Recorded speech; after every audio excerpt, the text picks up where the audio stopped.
টানা কদিনের বর্ষণের ফলে দক্ষিণাঞ্চলে ফেনী সহ আশেপাশের বেশ কয়েকটি অঞ্চলে বন্যা দেখা দিয়েছে। প্লাবিত হয়েছে নিম্নাঞ্চল। তবে বাংলাদেশ পানি উন্নয়ন বোর্ডের বন্যা পূর্বাভাস এবং সতর্কীকরণ কেন্দ্রের নির্বাহী প্রকৌশলী সর্দার উদয় রায়হান বলেছেন, আগামী 24 ঘন্টার মধ্যে ফেনীর মুহুরী সহ অন্যান্য নদীর পানি স্থিতিশীল থাকবে। তবে চট্টগ্রামের হালদা নদীর পানি বৃদ্ধির ঝুঁকি সহ রয়েছে ঝোড়ো হাওয়ার শঙ্কা। আবু সাইদ অপু রিপোর্ট। গেল কয়েকদিনের টানা বর্ষণে দক্ষিণাঞ্চলের ফেনী সহ আশপাশের বেশ কয়েকটি অঞ্চলে বন্যা দেখা দিয়েছে। ফেনীর উত্তরাঞ্চলের মুহুরী, কহুয়া ও সিলোনিয়া নদীর 8 স্থানে ভেঙেছে বাঁধ। মঙ্গলবার সন্ধ্যা থেকে ভাঙন শুরু হয়। কোথাও কোথাও নদীর পানি বেড়িবাঁধের ওপর দিয়ে প্রবাহিত হচ্ছে। ফুলগাজী ও পরশুরাম উপজেলায় কমপক্ষে 20টি গ্রাম প্লাবিত হয়েছে। আর এর ফলে পরশুরাম সড়কে যান চলাচল বন্ধ হয়ে গেছে। তীব্র গতিতে বাড়ছে পানি। আর এখানকার বাসিন্দারা পড়েছে চরম অবর্ণনীয় দুর্ভোগের মধ্যে। নিরাপদে থাকতে রাতেই আশ্রয়কেন্দ্রে উঠেছেন অনেকেই। জেলা প্রশাসক জানিয়েছেন 131টি আশ্রয়কেন্দ্র খোলা হয়েছে। এদিকে ফুলগাজীতে দেরপাড়া, শ্রীপুর, মুন্সিরহাট, বরিয়া, নীলক্ষী সহ 10টি গ্রাম প্লাবিত হয়েছে। মুহুরী নদীর পানি বিপদসীমার 137 সেন্টিমিটার উপর দিয়ে প্রবাহিত হচ্ছে। তবে বাংলাদেশ পানি উন্নয়ন বোর্ডের বন্যা পূর্বাভাস ও সতর্কীকরণ কেন্দ্রের নির্বাহী প্রকৌশলী সর্দার উদয় রায়হান বলেছেন, আগামী 24 ঘন্টার মধ্যে ফেনীর মুহুরী সহ অন্যান্য নদীর পানি স্থিতিশীল থাকবে। তবে চট্টগ্রামের হালদা নদীর পানি বৃদ্ধির ঝুঁকি রয়েছে। বর্তমানে একটা বন্যা পরিস্থিতি অলরেডি বিরাজ করছে আর কি ফেনী জেলাতে। তো এই পরিস্থিতি আগামী 24 ঘন্টা পর্যন্ত স্থিতিশীল থাকতে পারে। তবে পরবর্তী সময়ে এটা উন্নতি হওয়ার সম্ভাবনা আছে। মানে আর এমনিতে বন্যা পরিস্থিতি একটা ছোট মানে চট্টগ্রাম জেলার হালদা নদী অববাহিকাতে বন্যা বিপদসীমা অতিক্রমের সম্ভাবনা আছে আগামী 24 ঘন্টায়। এর ফলে চট্টগ্রাম জেলার হালদা নদী সংলগ্ন নিম্নাঞ্চলে বন্যা পরিস্থিতি সৃষ্টির একটা ঝুঁকি আছে। তবে এছাড়া আর দেশের অন্য কোথাও তেমন উল্লেখযোগ্য কোনো বন্যা পরিস্থিতি সৃষ্টির ঝুঁকি নেই। এবং আগামী 24 ঘন্টা পরবর্তী সময়ে ভারী বৃষ্টিপাত কমে আসতে পারে। নদ নদীর পানিও কিছু পয়েন্টে বৃদ্ধি পাবে, তবে সেটা বিপদসীমার নিচেই থাকবে আর কি। এছাড়াও পানি উন্নয়ন বোর্ডের পক্ষ থেকে আবহাওয়া অধিদপ্তরের মাধ্যমে সতর্কতা সংকেত জারির পাশাপাশি ঝড় হওয়ার সংখ্যা প্রকাশ করেন পানি উন্নয়ন বোর্ডের বন্যা পূর্বাভাস ও সতর্কীকরণ কেন্দ্র। উপকূলীয় অঞ্চলের জন্য ইতিমধ্যে বাংলাদেশ আবহাওয়া অধিদপ্তর কর্তৃক 3 নম্বর সতর্কতা সংকেত জারি করা হয়েছে, যেটি এখনও বহাল আছে। এবং মূলত উত্তর পশ্চিম বঙ্গোপসাগরে দুদিন আগে একটি লঘুচাপ সৃষ্টি হয়, যেটি বর্তমানে ভারতের অভ্যন্তরে গাঙ্গেয় পশ্চিমবঙ্গ এবং সংলগ্ন এলাকায় অবস্থান করছে। তো এর ফলে মূলত মৌসুমি আবহাওয়ার কারণে বন্দরসমূহের উপর দিয়ে ঝোড়ো হাওয়া বয়ে যাওয়ার একটা সংকেত রয়েছে, বাংলাদেশ আবহাওয়া অধিদপ্তর কর্তৃক জারি করা হয়েছে। আবু সাইদ অপু, মাই টিভি, ঢাকা। বরিশালে অতিবৃষ্টিতে বিভিন্ন সড়কে জলাবদ্ধতা সৃষ্টি হয়েছে, ফলে দুর্ভোগে পোহাতে হচ্ছে জনগণকে। বরিশাল আবহাওয়া অফিসের তথ্য মতে আজ সকাল 9টা পর্যন্ত গত 24 ঘন্টায় 160 মিলিমিটার বৃষ্টিপাত রেকর্ড করা হয়েছে। মৌসুমি বায়ুর প্রভাবে ওই বৃষ্টি হচ্ছে এবং আরও বেশ কয়েকদিন বৃষ্টি অব্যাহত থাকবে। বরিশালের নদী বন্দরকে 1 নম্বর সতর্ক সংকেত দেখিয়ে যেতে বলা হয়েছে। অতিবৃষ্টির কারণে বরিশালের Nabagram road, Bogura road, Oxford mission road সহ বেশ কয়েকটি প্রধান সড়ক ও অলিগলিতে জলাবদ্ধতার সৃষ্টি হয়েছে। এই অবস্থা থেকে পরিত্রাণের জন্য কর্তৃপক্ষের সুদৃষ্টি কামনা করছেন নগরবাসী। 3-4 দিন থেকে পানির জন্য ব্যবসা বাণিজ্য সবকিছু বন্ধ। ঘর থেকে নামা যায় না, পোলাবানকে খাওয়ান খোরাক আনা যায় না। পাকের ঘরে পানি, সব জায়গায় পানি। খাদ্যদ্রব্য যা ছিল টুকিটাকি আটা ওটা সব ভিজে গেছে।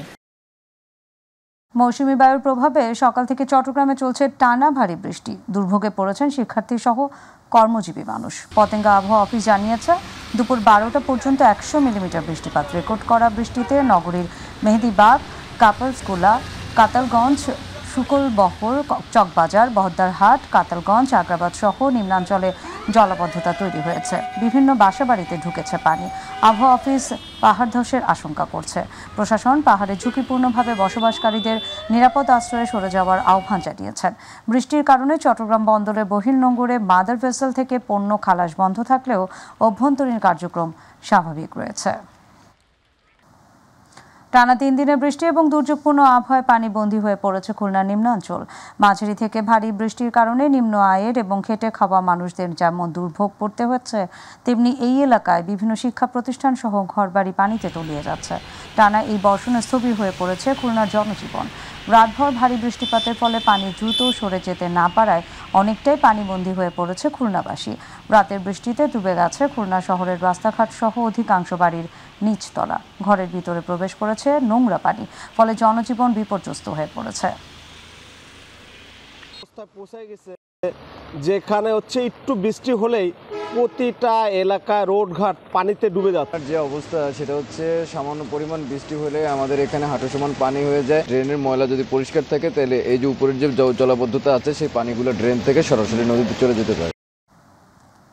টানা 2 দিনের বৃষ্টিতে চাঁদপুরে বেড়েছে জলাবদ্ধতা এবং জনদুর্ভোগ।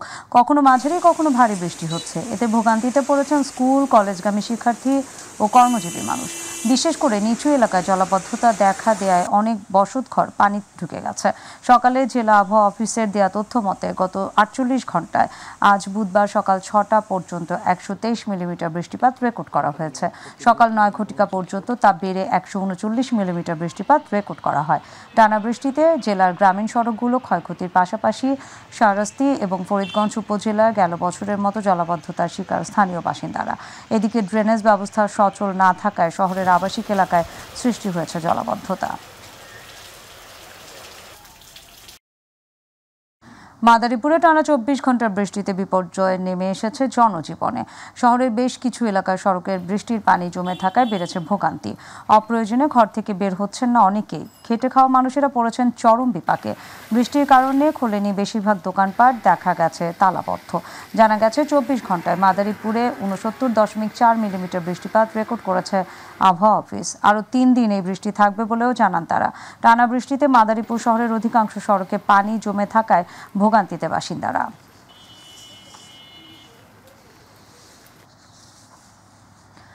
বরগুনা 3 দিন ধরে ভারী বৃষ্টির প্রভাবে নিম্নাঞ্চল এবং বরগুনা শহর সহ কৃষিক্ষেত, আমন বীজপালা পানিতে ডুবে গেছে। টানা বৃষ্টিতে বিপাকে পড়েছে খেটে খাওয়া দিনমজুর এবং সাধারণ মানুষ। চরম দুর্ভোগ পড়েছেন। এছাড়াও বিষখালী নদীর পানির প্রভাবে নিম্নাঞ্চল তলিয়ে গেছে। ভুলঝুরি খেয়াঘাট, বড়ইতলা ফেরিঘাট, রামনা লঞ্চঘাট, কালিকাবাড়ি লঞ্চঘাট সহ বিভিন্ন স্থাপনায় পানির নিচে ডুবে গেছে। চলাচল যাত্রীদের পড়তে হয়েছে চরম দুর্ভোগে। খেয়া পারাপারে বিঘ্নতার সৃষ্টি হচ্ছে।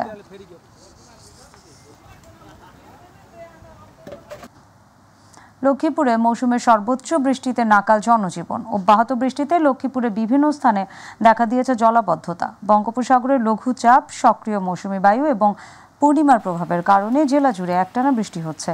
24 ঘন্টায় 161 মিলিমিটার বৃষ্টি হয়েছে, যা এই মৌসুমে সর্বোচ্চ পরিমাণ বৃষ্টির রেকর্ড। বিষয়টি জানিয়েছেন রামগতি আবহাওয়া সতর্কীকরণ অফিসের কর্মকর্তা সৌরভ হোসেন। গত 3 দিন ধরে টানা বৃষ্টির কারণে ভোগান্তিতে পড়ছে শিক্ষা প্রতিষ্ঠানের শিক্ষার্থী, দিনমজুর সহ সব শ্রেণী পেশার মানুষ। জেলার বিভিন্ন স্থানে পানি জমে জলাবদ্ধতা সৃষ্টি হওয়ায় চরম ভোগান্তিতে পড়েছে জেলাবাসী। আষাঢ়ের প্রথম থেকে আজ পর্যন্ত টানা বৃষ্টিতে বিপর্যস্ত হয়ে পড়েছে ভোলার 7টি উপজেলার মানুষের জনজীবন। বেড়েছে সাধারণ মানুষের দুর্ভোগ। শহরে সীমিত আকারে যানবাহন চলাচল করলেও মানুষের উপস্থিতি খুবই কম। এতে করে বিপাকে পড়েছে নিম্নবিত্ত মানুষ। টানা বর্ষণে শহরে বেশ কয়েকটি সড়কে পানি জমে জলাবদ্ধতার সৃষ্টি হয়েছে। এছাড়া বিভিন্ন পাড়া মহল্লায় বৃষ্টির পানি থই থই করছে। জরুরি প্রয়োজন ছাড়া ঘরের বাইরে বের হচ্ছেন না অনেকেই। জীবিকার তাগিদে বৃষ্টি উপেক্ষা করে ঘর থেকে বের হয়েছেন রিকশা চালক এবং শ্রমিক সহ খেটে খাওয়া মানুষেরা। রাস্তাঘাটে মানুষ কম থাকায় তারাও পড়েছেন চরম বিপাকে। ব্যবসা প্রতিষ্ঠানগুলোতে তেমন খোলেনি। অনেকেই ঘরবন্দি হয়ে পড়েছেন। এছাড়া টানা বৃষ্টিতে শহরের বিভিন্ন জায়গায় পানি জমে সৃষ্টি হয়েছে জলাবদ্ধতা। আজকে দীর্ঘ ভরা 8-10 দিনের বর্ষায় মানুষের কাম কাজ নাই, দোকান পাড়া একেবারে শূন্যের অবস্থা। ডাইল ভাত যে খামো এই তো ভিকো মনে করে জোরে না কপালে, আমরা কি করব? অনেকে যে অবস্থা, চলাফেরা খুবই কষ্ট, ঘরের থেকে বাড়িতে পারি না। কামাই রুজি, এমনকি সকল ব্যবসা প্রতিষ্ঠানও, ফলাফলের শিক্ষা প্রতিষ্ঠানও সব দিকে ক্ষয়ক্ষতি অনেক হয়েছে। ভোলার চরফ্যাশনের পশ্চিমাঞ্চলে তেঁতুলিয়া নদীর ভাঙনে কয়েক হাজার মানুষ ঘরবাড়ি, ফসলি জমি হারিয়ে নিঃস্ব প্রায়।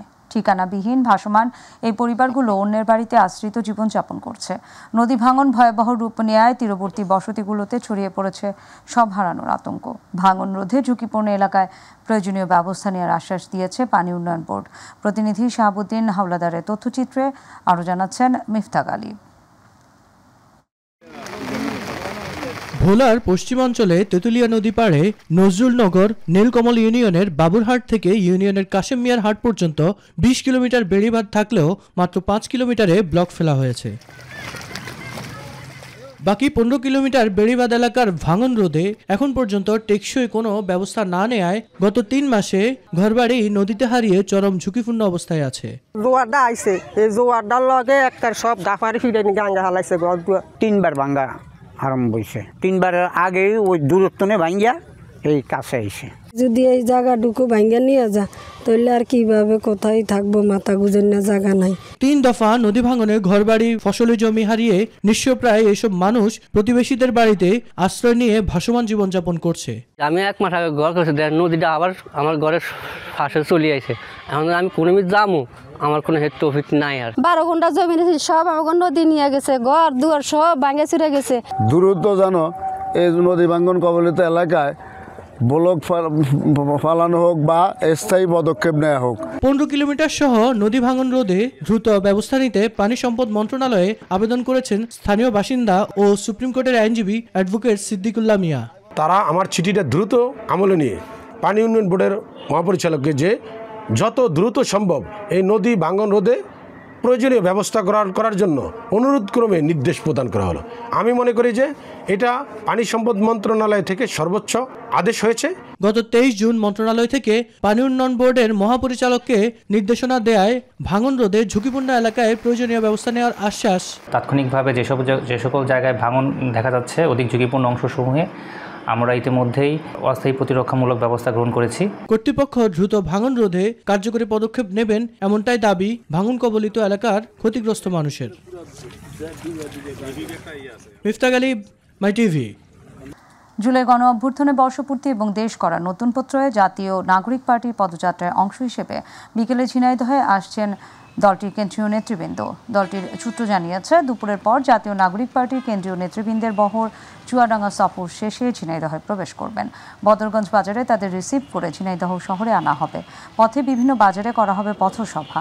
সমাবেশে এনসিপির আহ্বায়ক নাহিদ ইসলাম, সদস্য সচিব আক্তার হোসেন, হাসনাত আবদুল্লাহ, ডাক্তার তাসনিম জারা, সার্জিস আলম সহ কেন্দ্রীয় নেতারা উপস্থিত থাকবেন। সমাবেশে জুলাই গণ অভ্যুত্থানে শহীদ পরিবারের সদস্য এবং আহতরা উপস্থিত থাকবেন।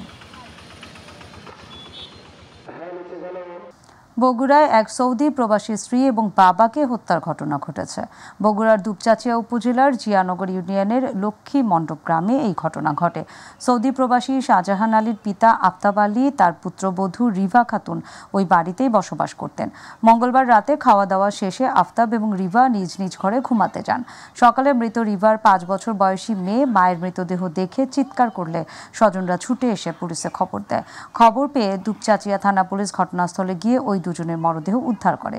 হত্যাকাণ্ডের পেছনে পূর্বশত্রুতা, পারিবারিক বিরোধ অথবা চুরির উদ্দেশ্যে হামলা করা হয়েছে কিনা এসব বিষয়ে তদন্ত চলছে। বেঁধে রেখে তাদেরকে মাথায় আঘাত আছে, বিভিন্ন শরীরে আঘাত আছে, এই আঘাতের মাধ্যমে তাদের হত্যা হয়েছে। এখন প্রাথমিকভাবে যদি বলতে যাই ঘটনাটা হয়তোবা দস্যুতার কোনো ঘটনা এরকম ঘটে থাকতে পারে বলে মনে হচ্ছে, যতটুকু আমাদের কাছে ইনফরমেশন, কিন্তু আমরা একেবারে শিওর না ব্যাপারগুলো নিয়ে। এখানে অন্য কোনো শত্রুতা আছে কিনা বা ঘটনার ভিতরে কোনো ঘটনা আছে কিনা এগুলো তদন্ত করে ভালোভাবে বলে জেনে শুনে তারপর আমরা কমেন্টস করতে পারবো। কুষ্টিয়ার কুমারখালীতে ১.৫ বছরের শিশুকে হত্যার হুমকি দিয়ে ভাবিকে জোরপূর্বক ধর্ষণের অভিযোগে দেবরকে কারাগারে পাঠিয়েছে পুলিশ। দুপুরে আদালতের মাধ্যমে আসামিকে কারাগারে পাঠানো হয়। এছাড়াও পরীক্ষা নিরীক্ষার জন্য ভিকটিমকে কুষ্টিয়া সদর হাসপাতালে পাঠিয়েছে পুলিশ। এর আগে গত মঙ্গলবার ভুক্তভোগীর বাবা বাদী হয়ে নারী এবং শিশু নির্যাতন দমন আইনে মামলা করেন। পরে অভিযান চালিয়ে আসামিকে গ্রেফতার করে পুলিশ। গতকালকে আমরা একটা ধর্ষণের অভিযোগ পাই, দেবর ভাবিকে ধর্ষণ করেছেন। এই মামলার মাঝে ভিকটিমের বাবা তারই অভিযোগের প্রেক্ষিতে আমরা মামলা রুজু করি। মামলা রুজুর পরে আসামি গ্রেপ্তার করি। আসামিকে বিজ্ঞ আদালতে প্রেরণ করা হয়েছে। চট্টগ্রাম নগরের কোতোয়ালি থানাধীন টেরিবাজার মায়াবীর গলি এলাকা থেকে বিনা দেব নামে এক নারীকে গলায় ছুরি ধরে স্বর্ণালংকার ছিনিয়ে নেওয়ার ঘটনায় অটোরিকশা চালক সহ 3 জনকে গ্রেফতার করেছে পুলিশ। ঘটনার পর কোতোয়ালি থানায় একটি আভিযানিক দল অভিযান চালিয়ে নগরীর বাকলিয়া এলাকায় বউবাজার থেকে দ্রুত সময়ের মধ্যে তাদের গ্রেফতার করতে সক্ষম হয়। এ সময় তাদের কাছ থেকে ছিনতাইয়ের কাজে ব্যবহৃত ছুরি এবং অটোরিকশা জব্দ করা হয়েছে। চট্টগ্রাম মেট্রোপলিটন পুলিশের উপ পুলিশ কমিশনার দক্ষিণ আলমগীর হোসেন জানান, গ্রেফতারকৃতরা পেশাদার ছিনতাইকারী চক্রের সদস্য।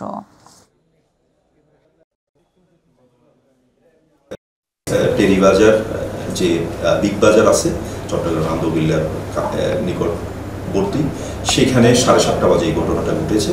জনক বিনা দেব ওনার স্বর্ণ গলার চেইন ছিনতাই পেয়েছে। তো এটা 7:30টার ঘটনা এবং এই সিসিটিভি ফুটেজ সহ যাবতীয় আমরা অ্যানালাইজ করে আমরা সন্ধ্যার আগে তাদেরকে আটক করতে সমর্থ হই। কেউ আসেনি, সবাই দেখে আছে। দেখে থাকার পরে যখন আমি উঠতে যাচ্ছি না, এরা বলতেছে কি নিছে আমাকে চেন নিছে। এখন আসতেছেন জিজ্ঞেস করতে, তখন তো বোধ আসেন নাই। আমি তো স্বীকার করেছি, আমার সাথে একটু আসলে তো আমি বাচ্চা যেতাম, অন্তত কাউকে ছুরি মারতে। আশুলিয়ায় Titas gas transmission and distribution PLCর অভিযানে বিচ্ছিন্ন করা হয়েছে 6 শতাধিক অবৈধ গ্যাস সংযোগ। সকাল থেকে বৈরী আবহাওয়া উপেক্ষা করে আশুলিয়ার গোড়াট এলাকায় 2 কিলোমিটার এলাকা জুড়ে এই অভিযান পরিচালনা করা হয়। অভিযানে নেতৃত্ব দেন জ্বালানি এবং খনিজ সম্পদ বিভাগের নির্বাহী ম্যাজিস্ট্রেট সৈকত রায়হান। অভিযানে অংশ নেন তিতাস গ্যাসের আশুলিয়া জোনাল অফিসের ম্যানেজার প্রকৌশলী আবু সালে মোহাম্মদ খাদেমউদ্দিন, সহকারী প্রকৌশলী মোহাম্মদ আসওয়াদ, উপ সহকারী প্রকৌশলী মোহাম্মদ সুমন আলী। মাননীয় উপদেষ্টার সার্বিক নির্দেশনা এবং মাননীয় সচিব স্যারের দিক নির্দেশনায় আমরা জ্বালানি ও খনিজ সম্পদ বিভাগ থেকে অবৈধ গ্যাস সংযোগ বিচ্ছিন্ন করার জন্য মোবাইল কোর্ট পরিচালনা করছি। এবং আপনারা জানেন যে রাষ্ট্রীয় সম্পদ, বিভিন্ন অবৈধ সংযোগের কারণে বিভিন্ন সিস্টেম লস তৈরি হচ্ছে, যাতে আমাদের শিল্পের যে গ্যাস সংযোগ রয়েছে সেগুলো বাধাগ্রস্ত হচ্ছে।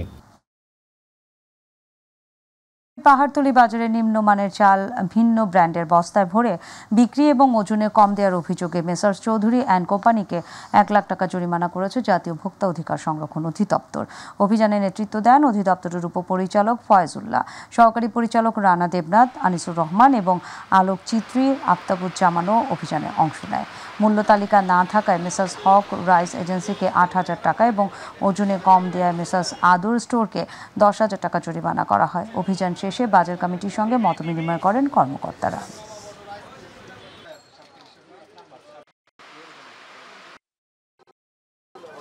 এটা এক ধরনের প্রতারণা এবং বস্তার ওজনেও কিন্তু কম দিচ্ছে।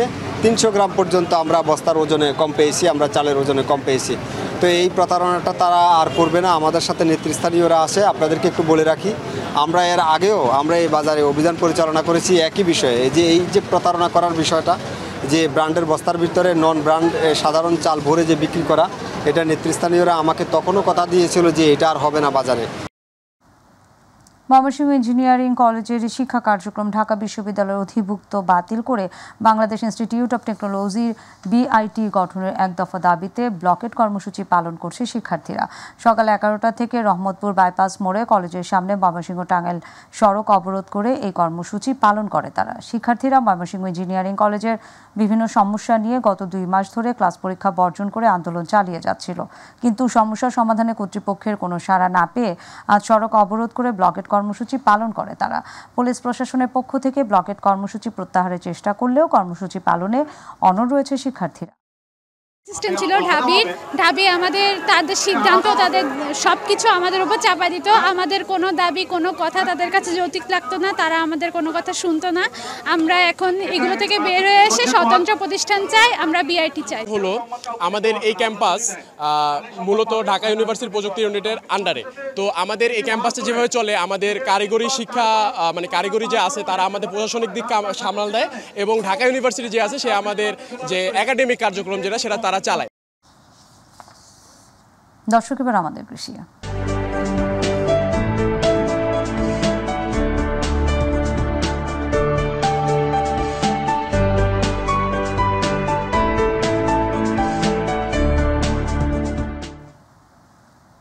জাতীয় ফল মেলার অংশ হিসেবে নাটোরের সিংড়ায় শোলাকুড়া ইসলামিয়া আলিম মাদ্রাসার আয়োজনে দিনব্যাপী মৌসুমী ফল উৎসব হয়েছে।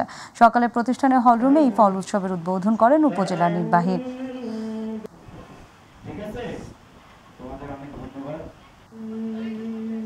কর্মকর্তা মাজহারুল ইসলাম। এ সময় মাদ্রাসার অধ্যক্ষ মোতাররফ, ম্যানেজিং কমিটির সভাপতি এন্তাজ আলী উপস্থিত ছিলেন। ফল উৎসবে প্রায় 25 রকমের দেশি ফল প্রদর্শন করা হয়। কসবায় বিজনা নদী এবং সংযুক্ত জিয়া খালে প্রায় 50,000-এরও অধিক পোনা মাছ অবমুক্ত করা হয়েছে। দুপুরে উপজেলা মৎস্য অফিসের বাস্তবায়নে 2024-25 অর্থ বছরের রাজস্ব বাজেটের আওতায় উৎপাদিত বিল নার্সারি পোনা অবমুক্তকরণ করা হয়। বিজনা নদী এবং জিয়া খালের ধর্মপুর অংশে কাতল, মৃগেল, রুই, সিলভার মাছের 50,000 পোনা অবমুক্ত করা হয়। এ সময় উপজেলা নির্বাহী কর্মকর্তা ও নির্বাহী ম্যাজিস্ট্রেট মোহাম্মদ সামিউল ইসলাম, উপজেলা মৎস্য কর্মকর্তা মেহেদী হাসান ভূঁইয়া, উপজেলা সমাজসেবা অফিসার মোহাম্মদ আলমগীর মিয়া উপস্থিত ছিলেন।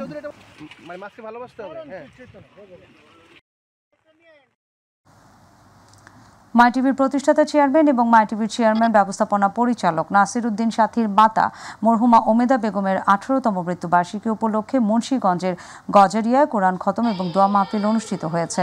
উপজেলার ভবেরচর ইউনিয়নের চর পাথালিয়া সালমান ফার্সি রাদিয়াল্লাহু মাদ্রাসা ছাত্রদের নিয়ে পবিত্র কোরআন খতম এবং দোয়া মাহফিল করানো হয়। গজারিয়া প্রতিনিধি আসাদুল্লাহর আয়োজনে দোয়া পরিচালনা করেন মাদ্রাসার পরিচালক হাফেজ মাওলানা কারি আল আমিন সরকার।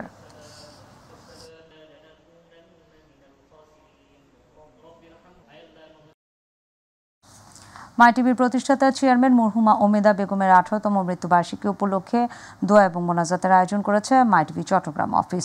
চট্টগ্রাম নগরীর কাজীর দেউরি এলাকায় অবস্থিত স্টেডিয়াম শপিং কমপ্লেক্সে এই আয়োজন অনুষ্ঠিত হয়। দোয়া এবং মোনাজাত পরিচালনা করেন স্টেডিয়াম শপিং কমপ্লেক্সের পেশ ইমাম হাফেজ মাওলানা তানভীর হাসান। তিনি কুরআন তিলাওয়াত এবং দোয়ার মাধ্যমে মরহুমার রুহের মাগফিরাত কামনা করেন এবং তার নেক আমলের জন্য দোয়া করেন। অনুষ্ঠানে উপস্থিত ছিলেন মাইটিভি চট্টগ্রাম প্রতিনিধি Nurul Kabir, senior video journalist Mamunur Rashid সহ মাইটিভি চট্টগ্রাম অফিসে কর্মরত অন্যান্য সদস্যবৃন্দ।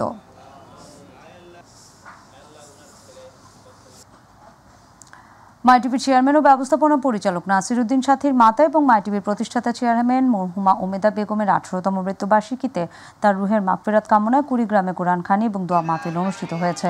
দুপুরে কুড়িগ্রাম প্রতিনিধি আশরাফুল হক রুবেলের আয়োজনে শহরের আওয়াদ ফালেহ নুরানি এবং হাফিজিয়া মাদ্রাসায় এই কোরআনখানি ও দোয়া মাহফিল অনুষ্ঠিত হয়। দোয়া পরিচালনা করেন ইমাম এবং খতিব হাফেজ মাওলানা মাহবুবুর রহমান। এই সময় কুড়িগ্রাম জেলা বিএনপি সদস্য মোসলাম উদ্দিন মোল্লা, হেদায়েত হোসেন এলিচ, মাদ্রাসা পরিচালনা পর্ষদ সদস্য আহসান কবির লিখন উপস্থিত ছিলেন।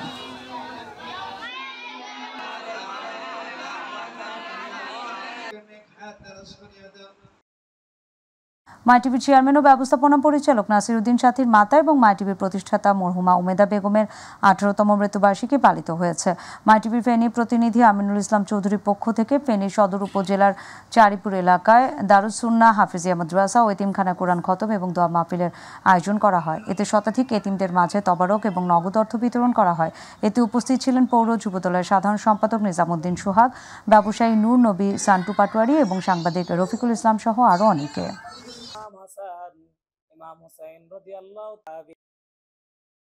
ময়মনসিংহের ভালুকায় মাইটিভির চেয়ারম্যান ও ব্যবস্থাপনা পরিচালক নাসির উদ্দিন সাথীর মাতা এবং মাইটিভির প্রতিষ্ঠাতা চেয়ারম্যান মরহুমা ওমেদা বেগমের 18তম মৃত্যুবার্ষিকী উপলক্ষে দোয়া এবং মিলাদ মাহফিল অনুষ্ঠিত হয়েছে। মার্কাজুল ফুরকান হিফজ মাদ্রাসা মজিনা মনির আয়োজনে দোয়া এবং মিলাদ মাহফিল পরিচালনা করেন হাফেজ মাওলানা রুহুল আমিন। দোয়া এবং মিলাদ মাহফিলে মাদ্রাসার শিক্ষক, ছাত্র, সাংবাদিক বৃন্দরা উপস্থিত ছিলেন। এ সময় মরহুমা ওমেদা বেগম সহ মাইটিভি পরিবারের জন্য দোয়া করা হয়।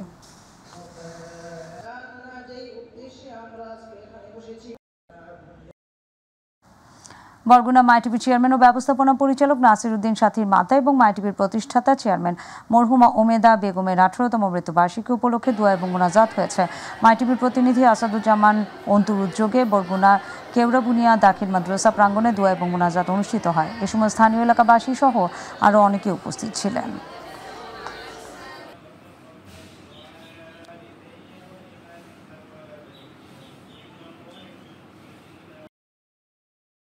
টিভির প্রতিষ্ঠাতা চেয়ারম্যান ও ব্যবস্থাপনা পরিচালক নাসির উদ্দিন সাথীর মাতা মরহুমা ওমেদা বেগমের 18তম মৃত্যুবার্ষিকী উপলক্ষে মিলাদ এবং দোয়া মাহফিলের আয়োজন করা হয়েছে। কুমিল্লা চৌদ্দগ্রাম প্রতিনিধি জসিম চৌধুরীর আয়োজনে স্থানীয় মাদ্রাসায় হাফেজ এবং মাওলানা আনিসুর রহমানের পরিচালনায় দোয়া অনুষ্ঠিত হয়। অনুষ্ঠানে মরহুমা ওমেদা বেগমের আত্মার মাগফিরাত এবং নাসির উদ্দিন সাথীর পরিবারের সদস্যদের জন্য সুস্বাস্থ্য কামনা করে বিশেষ দোয়া করা হয়।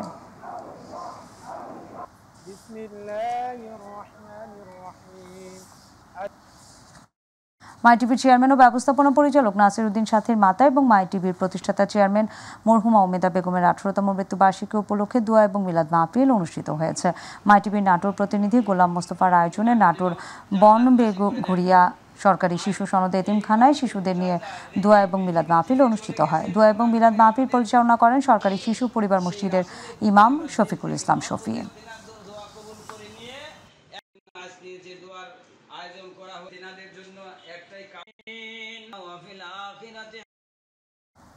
গাজীপুরের শ্রীপুরে পিস্তল ঠেকিয়ে স্কুল থেকে এক শিক্ষার্থীকে তুলে নিয়ে গেছে একদল অস্ত্রধারী এমন অভিযোগ পাওয়া গেছে। উপজেলার গাজীপুর ইউনিয়নের ধনুয়া গ্রামের হাজি প্রি ক্যাডেট স্কুলের 8ম শ্রেণীর শিক্ষার্থী ফেরদৌস আহমেদ ও একই স্কুলের 9ম শ্রেণীর শিক্ষার্থী ওবায়দুল ইসলামের সঙ্গে একটি মেয়ের সঙ্গে প্রেমের ঘটনায় ঝগড়া হয়।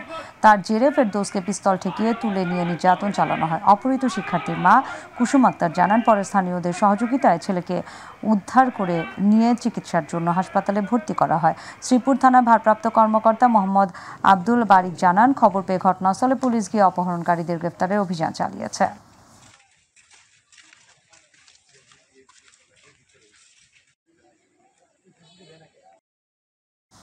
মুন্সিগঞ্জ ইঞ্জিনিয়ারিং স্কুল অ্যান্ড কলেজে পরিত্যক্ত একটি কক্ষ থেকে ইয়াসিন নামের এক যুবকের মরদেহ উদ্ধার করেছে পুলিশ। স্থানীয়রা মরদেহটি দেখতে পেয়ে পুলিশে খবর দিলে ঘটনাস্থলে পৌঁছে মরদেহ উদ্ধার করা হয়। মুন্সিগঞ্জের মাঠপাড়ায় ভাড়া বাসায় পরিবার সহ বসবাস করছিলেন তিনি। ইয়াসিন ঢাকার মোহাম্মদপুরের একটি বিস্কুট ফ্যাক্টরিতে কাজ করতেন এবং গত বৃহস্পতিবার তিনি মুন্সিগঞ্জে আসেন বলে জানা গেছে। এই বিষয়ে মুন্সিগঞ্জ সদর থানার ভারপ্রাপ্ত কর্মকর্তা এম সাইফুল আলম বলেন, খবর পেয়ে পুলিশ ঘটনাস্থলে গিয়ে মরদেহটি উদ্ধার করেছে।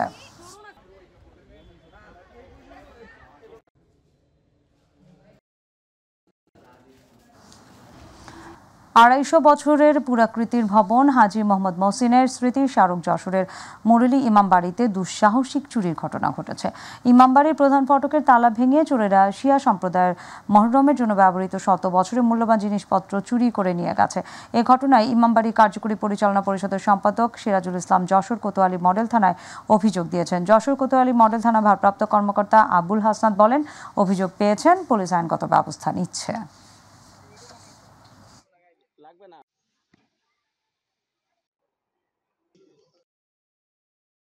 গাইবান্ধার গোবিন্দগঞ্জ উপজেলার সাপমারা ইউনিয়নের বৈরাগীহাট পুলিশ ফাঁড়ির পাশে গভীর রাতে যৌথ বাহিনীর অভিযানে 10 জন জুয়ারিকে আটক করা হয়েছে। গোপন সংবাদের ভিত্তিতে মঙ্গলবার গাইবান্ধা সেনা ক্যাম্পের মেজর ইনজামামুল আলমের নেতৃত্বে অভিযানটি পরিচালিত হয়। অভিযানে সেনাবাহিনীর পাশাপাশি স্থানীয় পুলিশ সদস্যরাও অংশ নেয়। অভিযানকালে ঘটনাস্থল থেকে জুয়া খেলার বিভিন্ন সরঞ্জাম, নগদ 15,524 টাকা, মোবাইল ফোন 10টি এবং সীমিত পরিমাণে মাদকদ্রব্য জব্দ করা হয়। আটক ব্যক্তিদের প্রাথমিক জিজ্ঞাসাবাদ শেষে থানায় হস্তান্তর করা হয়েছে। বিশেষ অভিযান চালিয়ে র্যাব 10 জুরাইন বৌবাজার এলাকায় একটি পরিত্যক্ত বাসা থেকে বিদেশি পিস্তল, ম্যাগাজিন, গুলি এবং 3 জন মাদক ব্যবসায়ীকে গ্রেফতার করেছে। গতকাল র্যাব 10-এর একটি আভিযানিক দল গোপন সংবাদের ভিত্তিতে ওই এলাকায় অভিযান পরিচালনা করে। এ সময় একটি বিদেশি পিস্তল, 2 রাউন্ড গুলি এবং একটি ম্যাগাজিন উদ্ধার করা হয়। অভিযানে আটক 3 জন হলেন শাকিল, রুবেল ও মুক্তার ভুইয়া। এদের মধ্যে শাকিলের বিরুদ্ধে রয়েছে 9টি এবং রুবেলের বিরুদ্ধে রয়েছে 1টি মাদক মামলা। আসামিদের বিরুদ্ধে আইনি প্রক্রিয়া চলছে বলে জানিয়েছে র্যাব 10।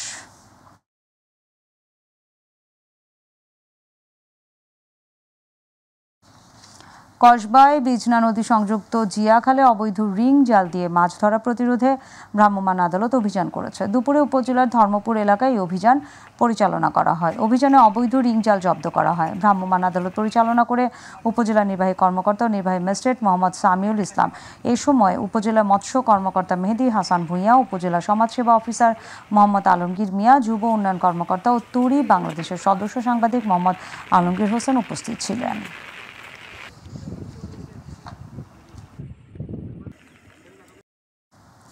বিএনপির 31 দফার মধ্যে আগামী বাংলাদেশের রূপরেখা রয়েছে বলে মন্তব্য করেছেন জাতীয়তাবাদী মহিলা দলের কেন্দ্রীয় সভানেত্রী আফরোজা আব্বাস। ব্রাহ্মণবাড়িয়া আখাউড়া শহীদ স্মৃতি সরকারি কলেজ মাঠে মঙ্গলবার বিএনপির ভারপ্রাপ্ত চেয়ারম্যান তারেক রহমানের 31 দফা বাস্তবায়নের জনসভা এবং নারী সমাবেশে এসব কথা বলেন তিনি।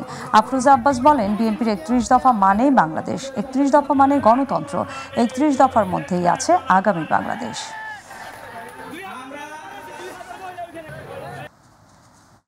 ফরিদপুর সদর আসনের সাবেক সাংসদ এ কে আজাদের বাড়িতে হামলার মামলায় জেলা স্বেচ্ছাসেবক দলের সদস্য সচিব শাহরিয়ার শিথিল এবং যুগ্ম আহ্বায়ক রাকিবুল ইসলামের জামিন দিয়েছে আদালত। দুপুরে ফরিদপুরের 1 নং আমলি আদালতে বিজ্ঞ বিচারক আসিফ এলাহি রায় দেন। এই মামলায় অপর 14 বিএনপি নেতাদের মঙ্গলবার আদালতে হাজির হলে আদালতে বিজ্ঞ বিচারক তাদেরকে জামিন মঞ্জুর করেন। আজ বাকি জেলা স্বেচ্ছাসেবক দলের 2 নেতাকে জামিন মঞ্জুর করে আদালত।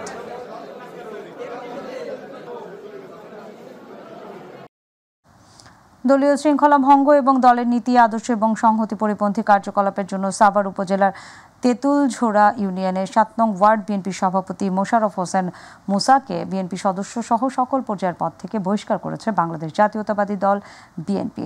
মঙ্গলবার বিএনপি মিডিয়া সেলে প্রকাশিত সংশোধনী প্রেস বিজ্ঞপ্তিতে এই তথ্য জানানো হয়। বিএনপির সহ দপ্তর সম্পাদক অ্যাডভোকেট মোহাম্মদ তাইফুল ইসলাম টিপু স্বাক্ষরিত বিজ্ঞপ্তিতে বলা হয়, দলীয় শৃঙ্খলা এবং নীতি আদর্শ বিরোধী কর্মকাণ্ডের কারণে বিএনপির প্রাথমিক সদস্য সহ সকল পর্যায়ের পদ থেকে মোশাররফ হোসেন মুসাকে বহিষ্কার করা হয়েছে।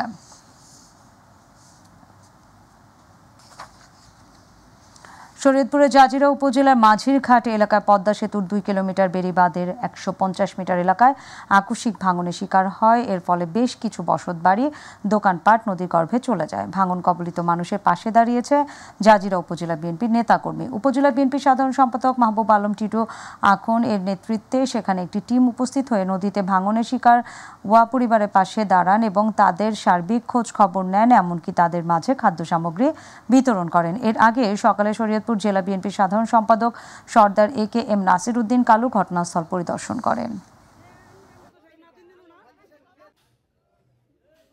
এই ভাঙনের ঠেকানো আমাদের সম্ভব না, যদিও তারপর আমরা চেষ্টা করেছি তাদের পাশে দাঁড়ানোর জন্য, তাদের সান্ত্বনা দেওয়ার জন্য, তাদের ঘর ভেঙে নেওয়ার সহযোগিতা করার জন্য আমরা পাশে দাঁড়িয়েছি। আজকে সকাল ভোরে এসেছি, এখন প্রায় 12টার উপরে বাজে, এখনও আমরা তাদের পাশে আছি এবং কি উপজেলা বিএনপি স্বতঃস্ফূর্তভাবে তাদের সাথে কাজ করে যাচ্ছে। জুলাই আগস্ট বিপ্লবের স্মৃতিচিহ্ন হিসেবে এবং জুলাই গণ অভ্যুত্থানের স্মরণে সিরাজগঞ্জে জুলাই স্মৃতিস্তম্ভ নির্মাণ কাজের উদ্বোধন করা হয়েছে। জেলার স্থানীয় নেতৃবৃন্দের সাথে নিয়ে সিরাজগঞ্জ বাজার স্টেশন মুক্তির সোপান চত্বরে জুলাই স্মৃতিস্তম্ভ নির্মাণ কাজের শুভ উদ্বোধন করেন জেলা প্রশাসক মোহাম্মদ নজরুল ইসলাম। নির্মাণ কাজের উদ্বোধনী অনুষ্ঠানে জেলা প্রশাসক মোহাম্মদ নজরুল ইসলাম বলেন, জুলাই আন্দোলনে বীর শহীদদের স্মরণে এই স্মৃতিস্তম্ভ নির্মাণ করা হচ্ছে। এটা সারা বাংলাদেশে 64 জেলাতেই নির্মিত হবে।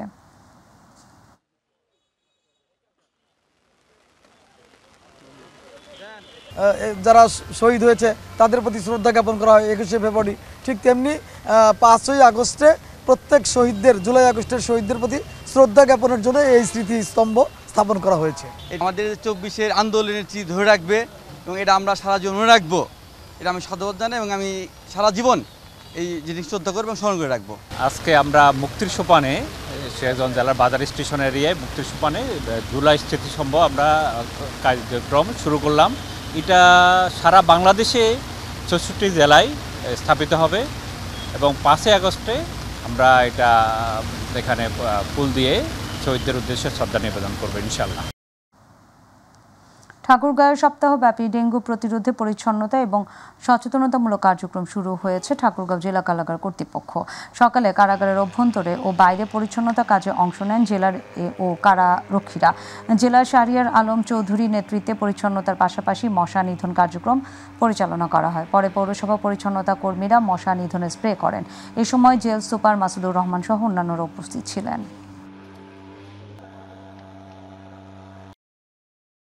সিরাজগঞ্জের চৌহালি উপজেলার অতিরিক্ত বিভাগীয় কমিশনার উন্নয়ন এবং আইসিটি রাজশাহী বিভাগের রেজাউল আলম সরকারের উপস্থিতিতে এক মতবিনিময় সভা অনুষ্ঠিত হয়েছে। উপজেলা পরিষদ হলরুমে আয়োজিত এই সভায় সভাপতিত্ব করেন চৌহালি উপজেলা নির্বাহী কর্মকর্তা মুস্তাফিজুর রহমান।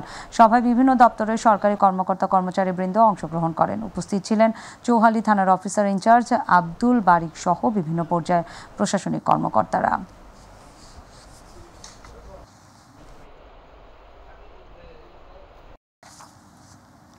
রাজধানীর উত্তরায় নবনির্মিত রেস্টুরেন্ট হ্যাপি বুফেট লাউঞ্জের উদ্বোধনী অনুষ্ঠান অনুষ্ঠিত হয়েছে। উত্তরা 13 নম্বর সেক্টরের জমজম টাওয়ারের অষ্টম তলায় জমকালো আয়োজনের মধ্য দিয়ে চাইনিজ রেস্টুরেন্টটি উদ্বোধন করেন জনপ্রিয় অভিনেত্রী মেজাবিন চৌধুরী।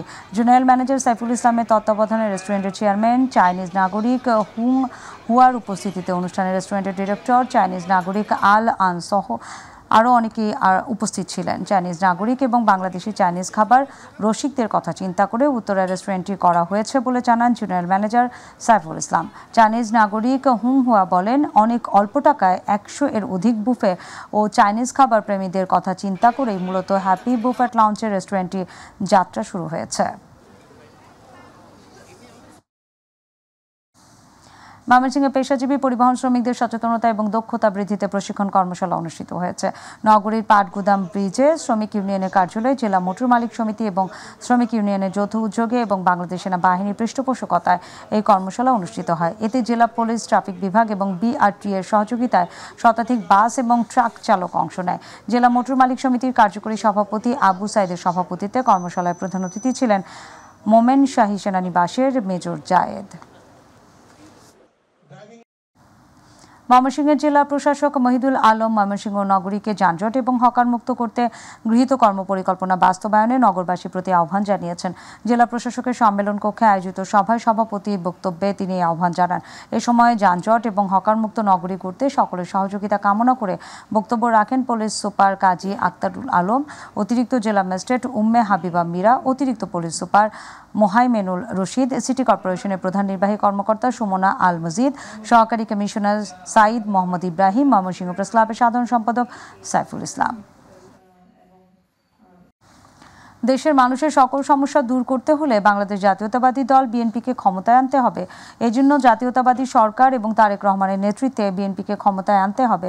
দলের নেতাকর্মীর উদ্দেশ্যে ঐক্যবদ্ধ হয়ে দলের জন্য কাজ করার আহ্বান জানান ঢাকা মহানগর উত্তর বিএনপির সদস্য সচিব মোস্তফা জামান। মঙ্গলবার পবিত্র আশুরা এবং 10 মহরম উপলক্ষে আশকোনা কমিউনিটি সেন্টারে দোয়া মাহফিল অনুষ্ঠানে প্রধান অতিথির বক্তব্যে তিনি এসব কথা বলেন। ঢাকার ধামরাই সদর ইউনিয়নে বিএনপি এবং অঙ্গ সংগঠনের উদ্যোগে মতবিনিময় সভা অনুষ্ঠিত হয়েছে। মতবিনিময় সভায় সদর ইউনিয়ন বিএনপির সাবেক সভাপতি আব্দুল সালামের সভাপতিত্বে প্রধান অতিথির বক্তব্য রাখেন ঢাকা জেলা যুবদলের সভাপতি ইয়াসিন ফেরদৌস মুরাদ। বিশেষ অতিথির বক্তব্য রাখেন ঢাকা জেলা যুবদলের সাবেক সহসভাপতি এবাদুল হক জাহিদ ও ঢাকা জেলা বিএনপি সাবেক সহ সাধারণ সম্পাদক এনায়েত হোসেন সহ আরও অনেকেই। গত বছর জুলাই আগস্টে গণঅভ্যুত্থানের সময় পেশাগত দায়িত্ব পালনকারী শহীদ 6 সাংবাদিকের স্মরণে স্মরণ সভা করেছে চট্টগ্রাম রিপোর্টার্স অ্যাসোসিয়েশন। দুপুরে নগরীর চিরাগি পাহাড় এলাকায় লুসাই হলে অ্যাসোসিয়েশনের সভাপতি সোহাগ আরফিনের সভাপতিত্বে এবং সাধারণ সম্পাদক নুরুল আমিন খোকনের পরিচালনায় আয়োজিত স্মরণ সভায় বক্তব্য রাখেন চট্টগ্রাম মাইটিভির প্রতিনিধি নুরুল কবির, সাংবাদিক কামাল পারভেজ, তানভীর আহমেদ, আজিজুল হক আজিজ, ইসমাইল ইমন, রুমেন চৌধুরী, জুনায়েদ আহমেদ সহ অ্যাসোসিয়েশনের অন্যান্য সদস্যরা।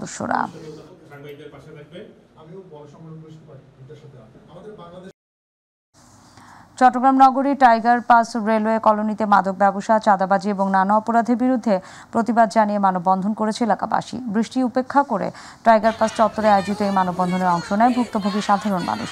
এ সময় ভুক্তভোগীরা জানান, কিছু হিজড়া নামধারী অপরাধী দীর্ঘদিন ধরে এলাকা জুড়ে চাঁদাবাজি এবং মাদকের মতো অপরাধ চালিয়ে যাচ্ছে। ব্যানারে এসব অপরাধের দ্রুত গ্রেপ্তার এবং কঠোর আইনি ব্যবস্থার দাবি জানানো হয়।